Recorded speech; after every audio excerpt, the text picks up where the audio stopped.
this is the first time I've submitted a manuscript where I was genuinely anxious that it might be a bridge too far, and I might be reduced to self-publishing.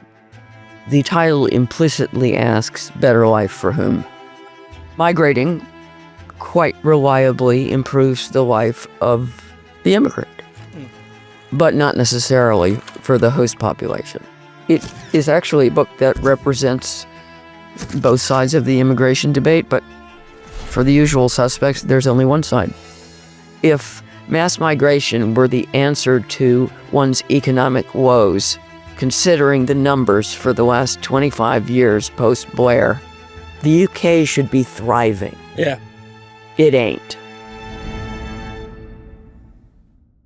Hello, I'm Fraser Myers, Deputy Editor of Spiked. I'm absolutely thrilled to be joined by the brilliant Lionel Shriver. Lionel will need no introduction except to say that you have a fantastic new book out called A Better Life. Lionel, welcome to the show. Thank you for joining me. It's a pleasure to be back. Lionel, your book is about immigration. I know this is something that you've been fascinated with for a long time, for decades, in fact. So I have to ask, why now? Why was now the time for Lionel Shriver to make this very pointed, very sharp intervention? Because I got a good idea. You know, it's obviously germane to the moment. It's not only the biggest issue in Europe and the United States, but I think it's the biggest issue of this century. Yeah. This is not going to go away. There are going to be various iterations of it. So I could have written a book about immigration at almost any point during my 35-year fascination with it, and it would still have been germane. Yeah. But I was listening to the news in 2023 in New York, and I listened to Eric Adams, the then mayor, propose a program that would pay just regular resident New Yorkers to put migrants up in their spare bedrooms. And this is a program that never came to fruition, but it did in my book. Because I just thought, you know, put all these probably completely unvetted foreigners in people's houses.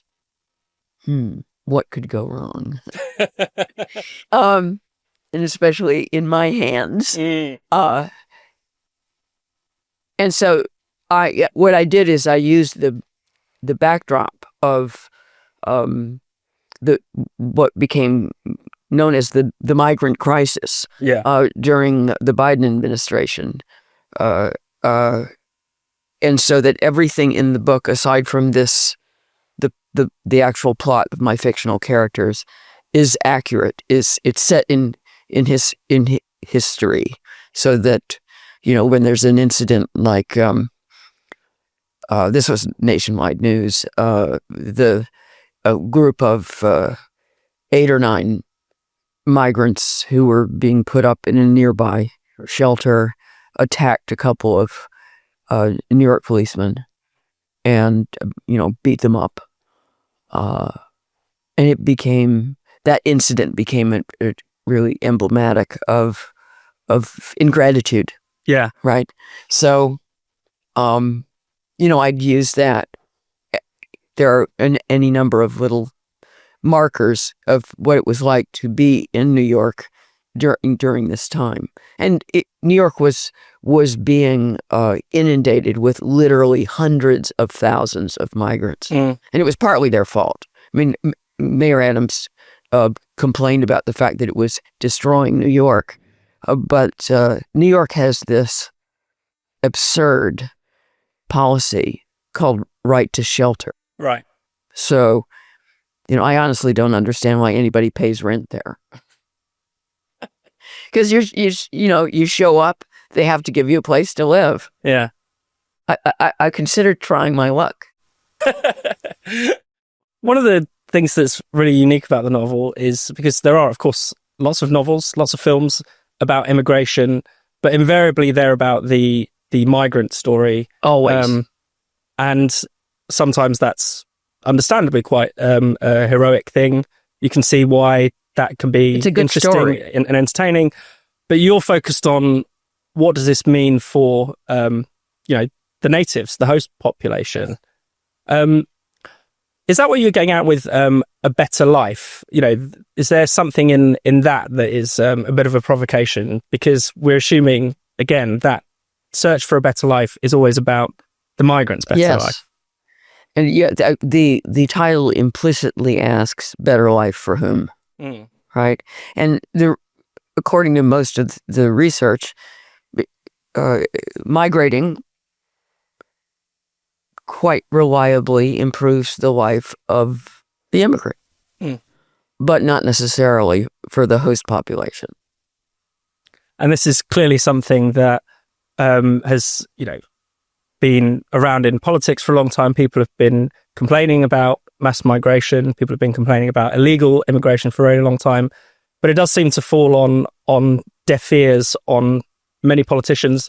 Perhaps not Donald Trump, but that's maybe why the backlash. Well, it's one of the reasons he was elected. Yeah, but it does seem to be ignored by the cultural establishment. I mean, it's an issue that I think one of your characters describes as radioactive. Yes.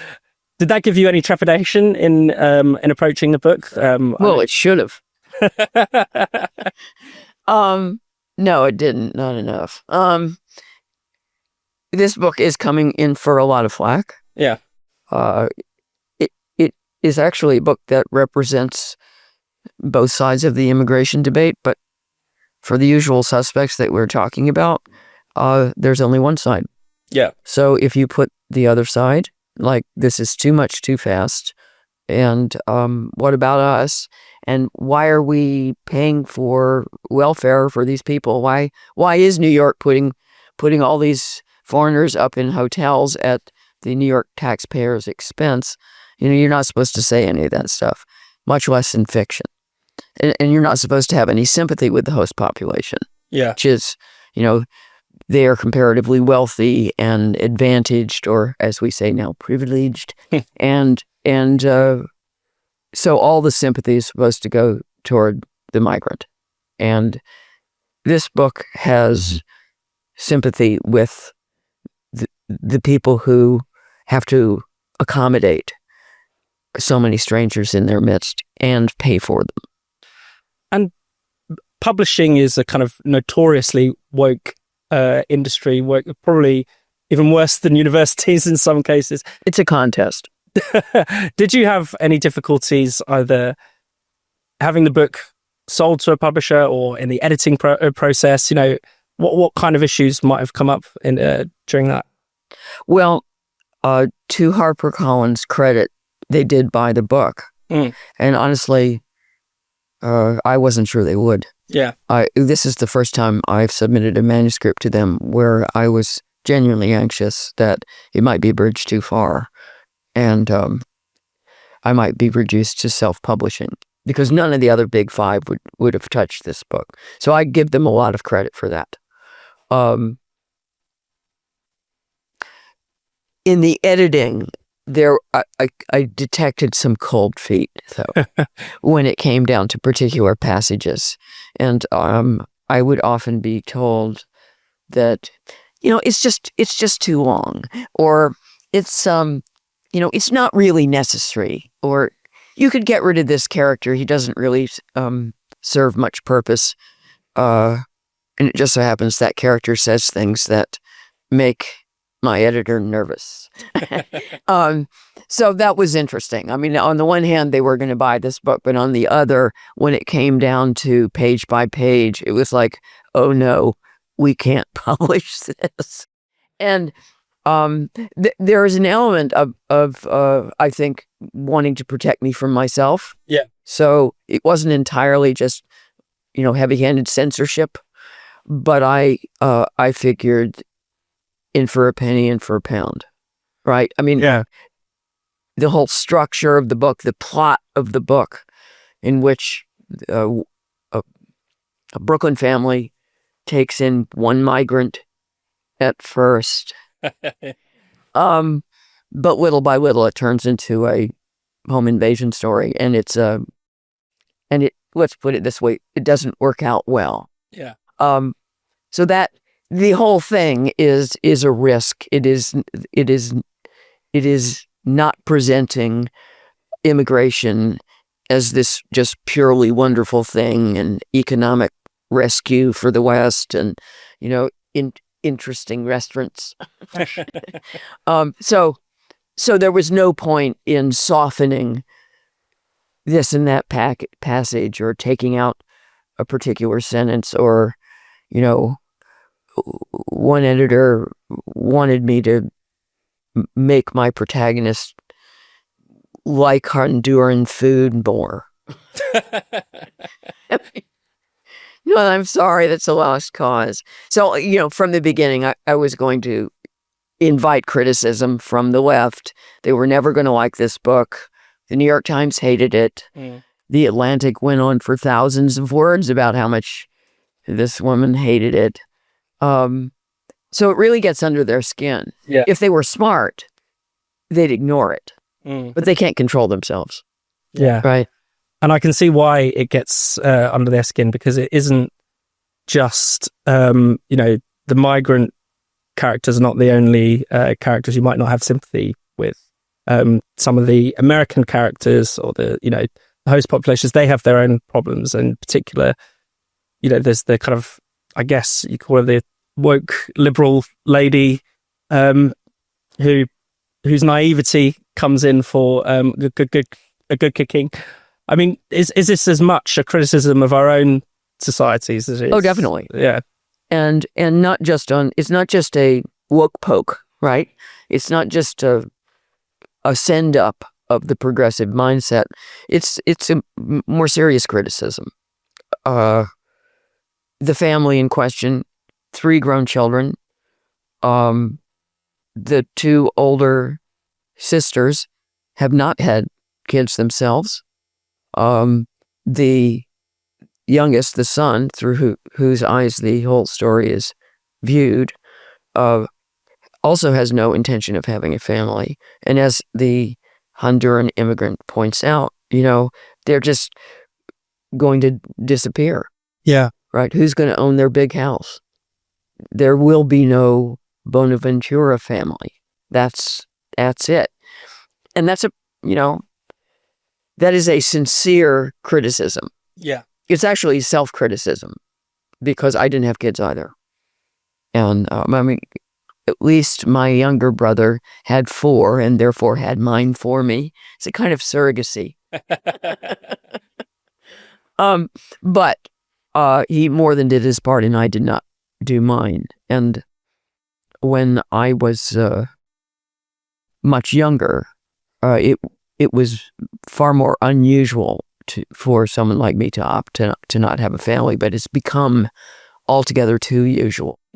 And this is germane partly because this is the argument on the open borders side is we're not reproducing ourselves. Our fertility rate continues to drop. If we're not going to diminish as a civilization and as a nation, we need to let in more people. I'd contend that argument doesn't quite hold water. Immigrants get old too.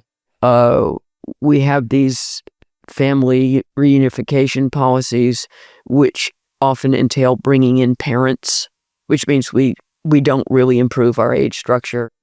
And furthermore, there are other values to defend other than economic growth. And that's where the left is especially uncomfortable because there's nothing worth preserving about Western civilization in their view.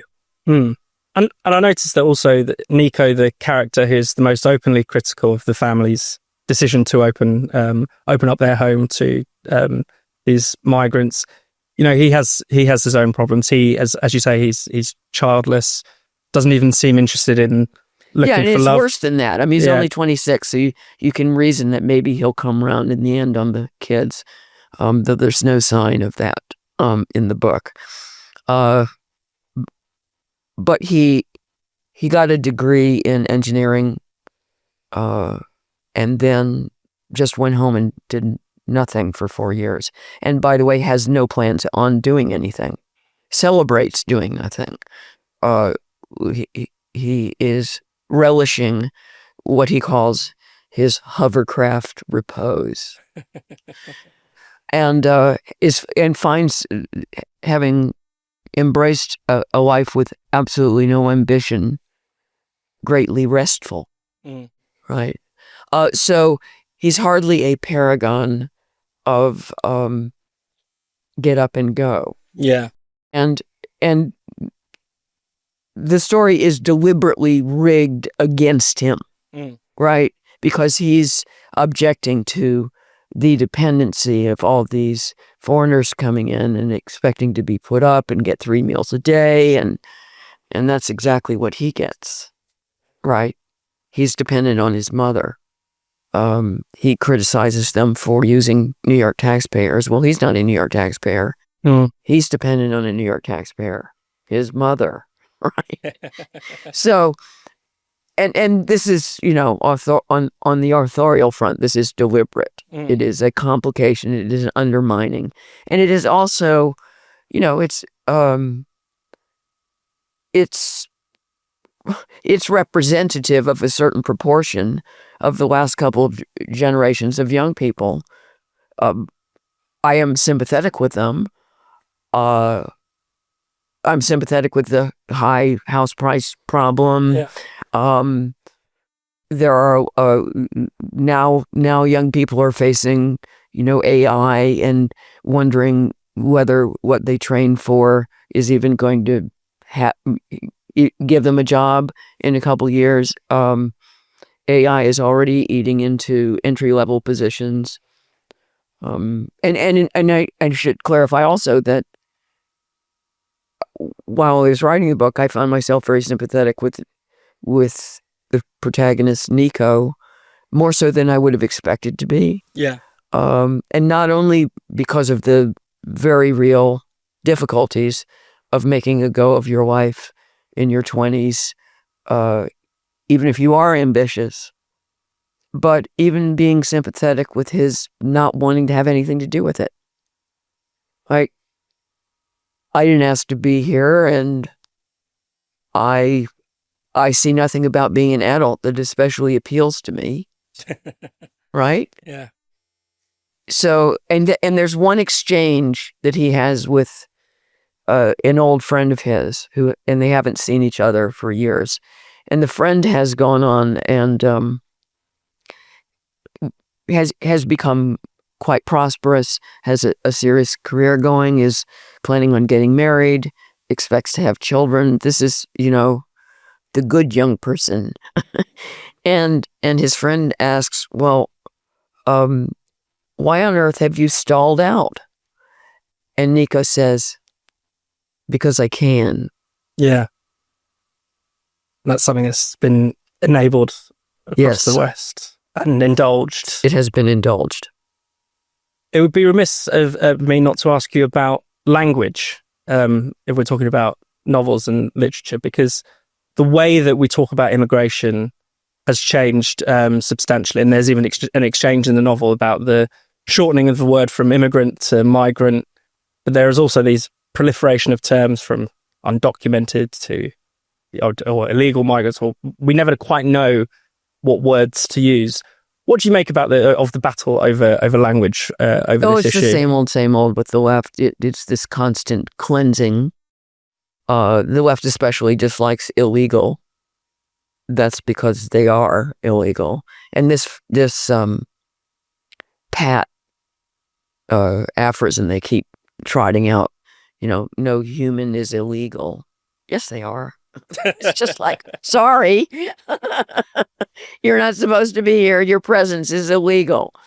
So, there've been these relaunderings, the undocumented, which to me kind of it's similar to that turning homeless to unhoused. It puts the responsibility on another party. It's like someone didn't give them documents. The government is remiss. A bureaucracy has failed to produce the documentation that these people need.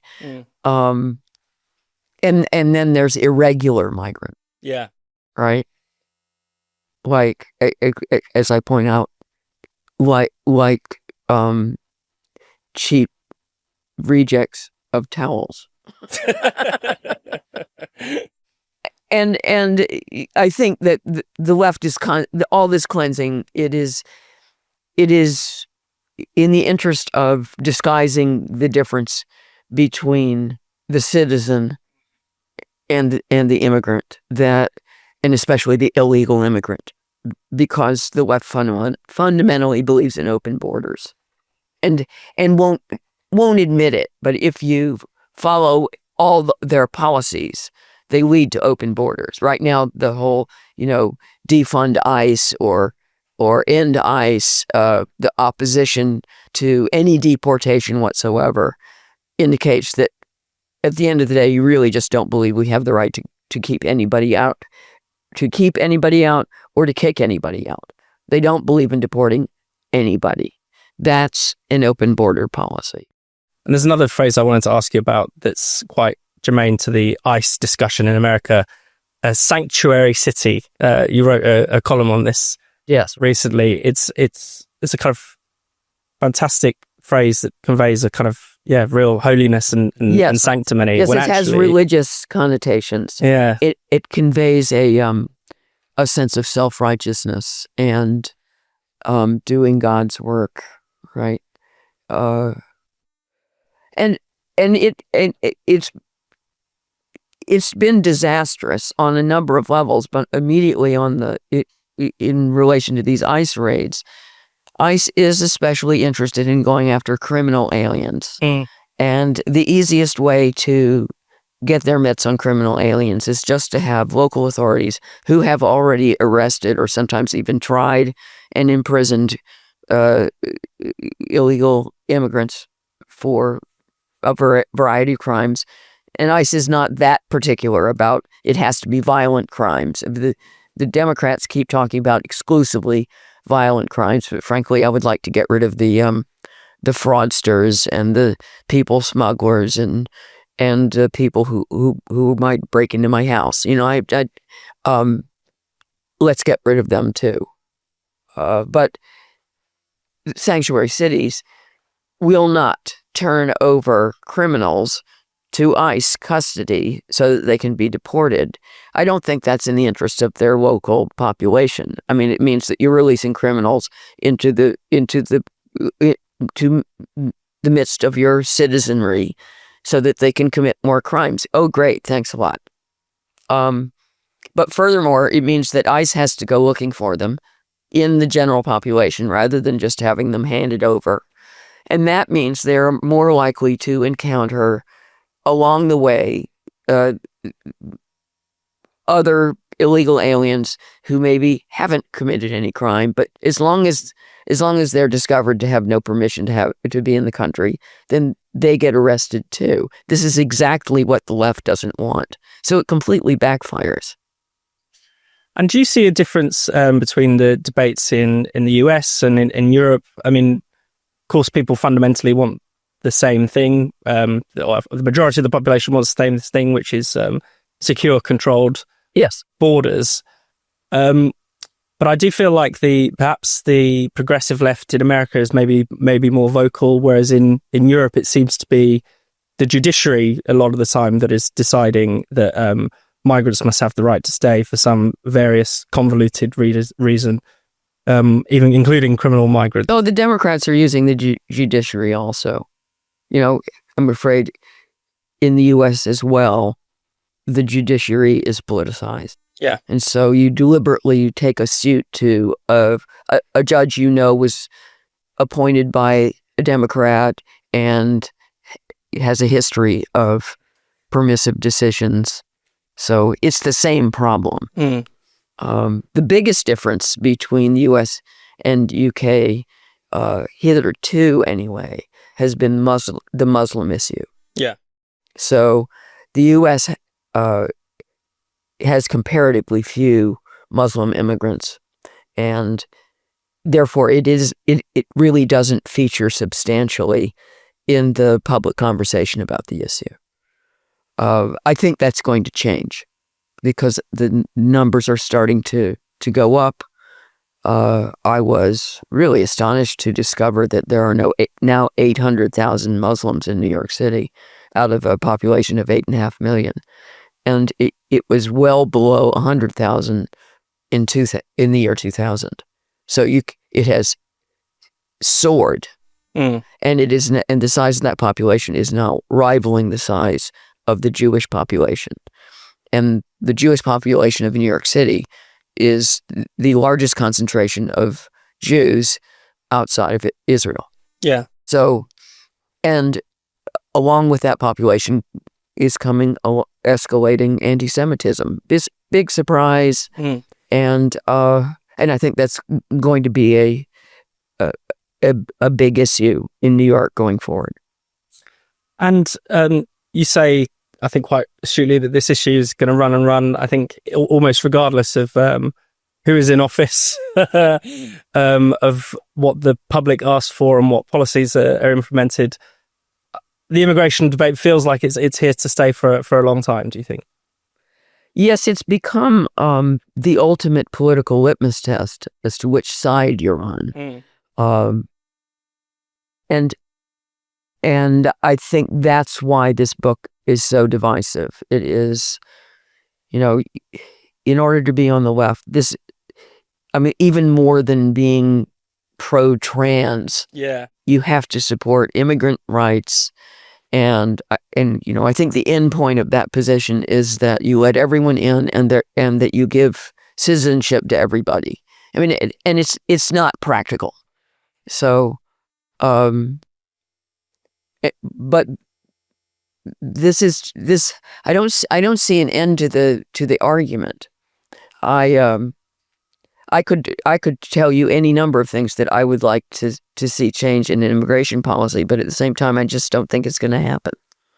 Right? I'd like to see us be much choosier about who we let in, more skills-based. There are a lot of, like in the UK, there's a lot of lip service paid to that, but it doesn't work out, right? I'd like to see an end of family reunification, which is one of the reasons that that migrants are not having the kind of economically improving effect that the left keeps telling us that they have. After all, if mass migration were the answer to one's economic woes, considering the numbers for the last 25 years post-Blair, the UK should be thriving. Yeah. It ain't. And is there anything that you'd like to say to some of your critics, whether that's the more simple-minded ones or the more sophisticated ones? Is there anything any way you'd like to answer the charge that you're being overly simplistic, or even, heaven forbid, racist or far right? You can't talk people into liking your book. It's just like it's a complete lost cause, and I just don't think that the people on the far left are going to like this book. There's no way. But in the U.S., for example, and I don't think it's any different over here, the people who classify themselves as very liberal is 6% of the population. So I'm pitching this book to the 94%. And, it's also a fun book. Brilliantly funny. It does have a plot, unlike most literary novels. I would contest the notion that it is a satire. It is not a satire. It's not exaggerated. Everything is life-size. And this book, the plot of this book is totally plausible. It could easily have happened, especially if Mayor Adams had gone ahead with his somewhat wrong-headed program. So, if you're far left, you're for open borders, you can't bear to read passages that conflict with that viewpoint, go buy another book. I think our viewers and listeners are going to love this book. It's called A Better Life by Lionel Shriver, and it's out now. Lionel, thank you so much for joining me today. I always enjoy talking to you. Thank you, Lionel. Speak soon.